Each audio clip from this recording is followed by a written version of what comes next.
मित्रांनो, मी तुमचा शेतकरी मित्र अमोल हवळे. मित्रांनो, मागील 8 दिवसापासून अद्रकमध्ये तेजी दिसून येत आहे आणि मित्रांनो ही तेजी टिकून सुद्धा आहे.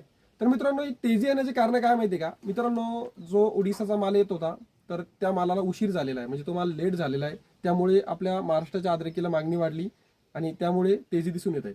दुसरी गोष्ट, जे बँगलोरची अद्रक आहे तर ही अद्रक मंडीपर्यंत जाईपर्यंत खराब होते. तर त्यामुळे त्या अद्रकीला सोडून आपल्या महाराष्ट्रातल्या अद्रकीला जास्त मागणी मिळते, कारण आपल्या अद्रकी ही चांगल्या क्वालिटीची आहे. तर शेतकरी मित्रांनो, सांगायचं जर झालं तर आता संधीचं सोनं करून घ्या.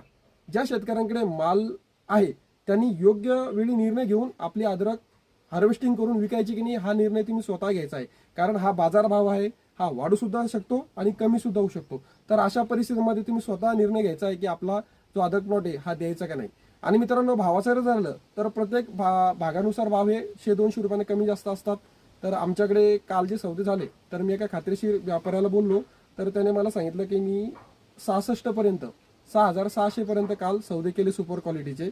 तर मित्रांनो, तुमच्या भागामध्ये काय भाव चालू आहे हे मला कमेंटद्वारे सांगा. आणि माझा व्हिडिओ आवडला असेल तर लाईक करा आणि माझ्या फेसबुक पेजला फॉलो करायला विसरू नका. तुमचा शेतकरी मित्र अमोल हवळे. जय जवान जय किसान.